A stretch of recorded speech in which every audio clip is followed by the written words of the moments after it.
श्री गुरु चरण सरोज रज निज मन मुकुर सुधारि वरणो रघुवर विमल यश योदायक फलचारि सियावर रामचंद्र की जय।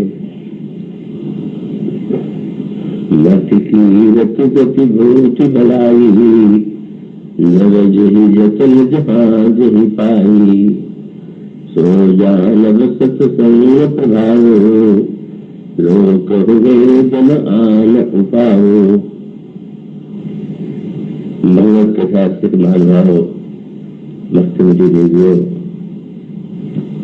गोस्वामी जी ने इस पंक्ति में यह दावा किया है कि इन 5 वस्तुओं को जब भी किसी ने सही अर्थों में पाया होगा तो यह एकमात्र सत्संग का ही प्रभाव होगा। और इन 5 वस्तुओं में मत के संबंध में आप पहले मुझसे भी सुनते रहे हैं। आज बेटी वृंदाकिनी ने भी सुमति और निर्मल मत के अंतर के माध्यम से मत की क्या महिमा है ये आपके सामने प्रस्तुत किया। अगला जो मनुष्य के हृदय की कोई बहुत बड़ी अभिलाषा है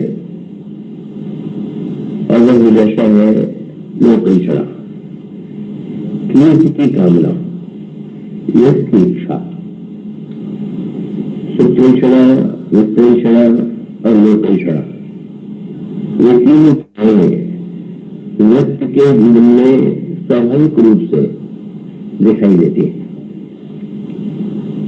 और इन तीनों इच्छाओं के संबंध में दोनों ही प्रकार के वाक्य हमारे ग्रंथों में, हमारे साहित्य में प्राप्त होते हैं। एक और तो ये कहा गया यह जो 3 प्रकार की इच्छाएं हैं इसको गोस्वामी जी मानव रोग के संबंध में उसकी तुलना कुमारी से करते हैं। एक ज्वर का स्वरूप आपने देखा हो, पहले बहुत होता था कि कुछ लोग को जो ज्वर था वो नित्य नहीं आता था। 2 दिन के बाद या 1 दिन के बाद बीच में अंतराल छोड़ करके जो ज्वर या बुखार शरीर में आता है उसको तुलारी कहते थे। और तुलारी की दवा अत्यंत कठिन, क्योंकि एक दिन तो व्यक्ति बिल्कुल अपने आप को ठीक से महसूस कर रहा है, अनुभव कर रहा है, और दूसरे दिन उसके ऊपर एक तीव्र ज्वर का आक्रमण हो जाता है। तो इसके लिए बहुत से तोड़ टुटके औषधि आदि का प्रयोग इस देश में किया जाता रहा। गोस्वामी जी कहते हैं जो 3 प्रकार की इच्छाएं हैं ये मानो पुजारी के समान है, तो वो तो गंदा है। ये इच्छाओं की तुलना जड़ से की गई। और दूसरी ओर जब यह कहा गया कि पुत्र को जन्म देना अत्यंत आवश्यक है, क्योंकि पुत्र के जन्म के बिना व्यक्ति पितृ होने से मुक्त नहीं होता। व्यक्ति के जीवन में जैसे ही माना जाता है कि आपके ऊपर अगर कोई कर्ज है तो आप जब तक उससे उतार नहीं देंगे तब तक आप सही व्यक्ति नहीं मान जाएंगे।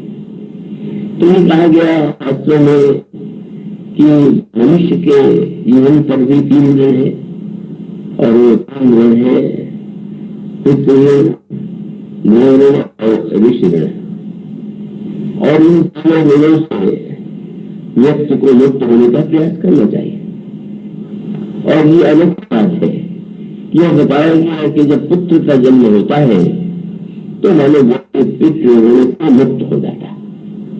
तो इसका अर्थ तो यह है कि एक पुत्र को जन्म देना अनावश्यक है।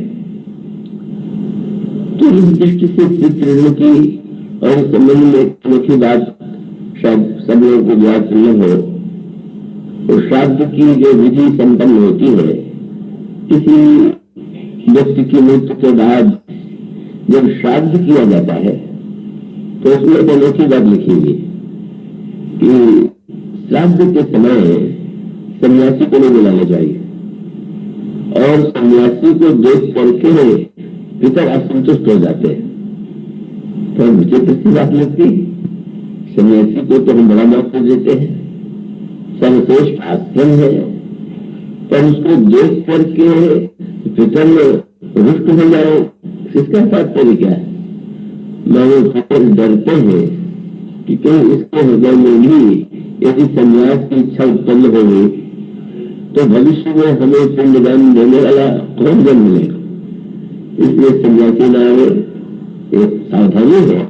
मानो सन्यासी पूज्य होते हुए भी उसको जिस समय श्राद्ध के संदर्भ में पितरों को पुण्य दे रहे हो, उस समय ग्रहण का प्रयास करते रहो, उसका आगमन निश्चित है।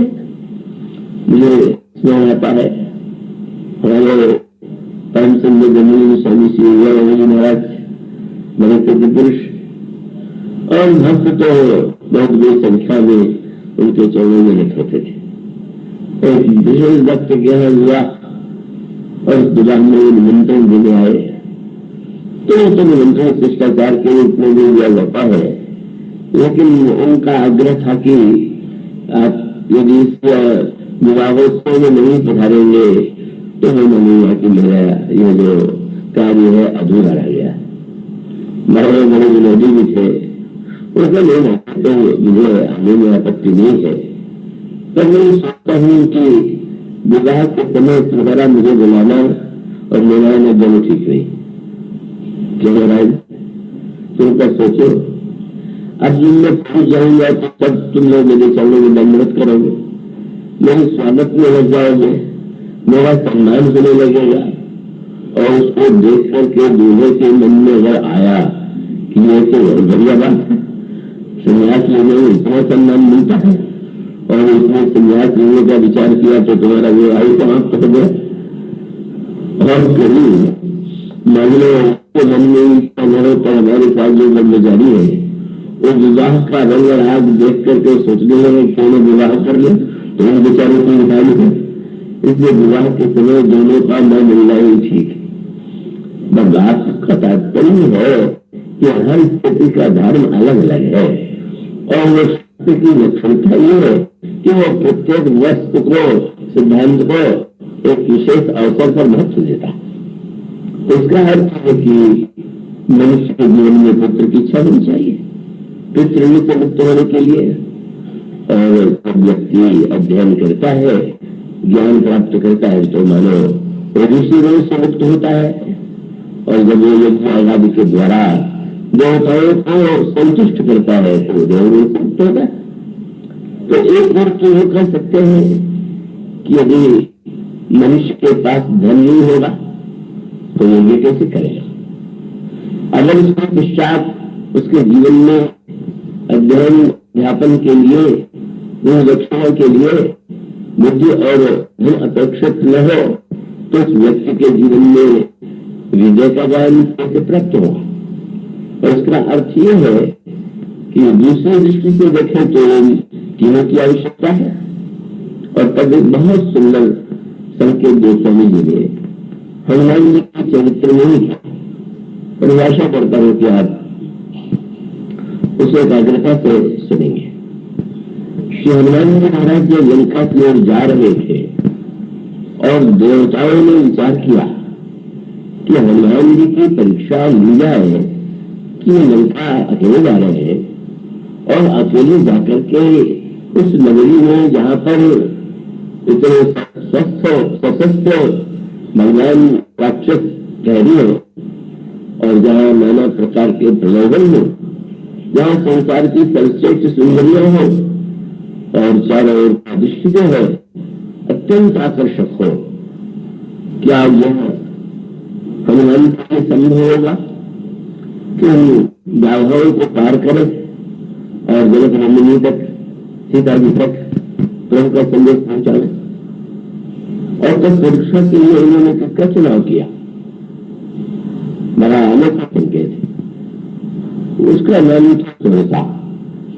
तुलसा के द्वारा परीक्षा के लिए वो परीक्षा लेने के लिए सुरसा को भेजा गया।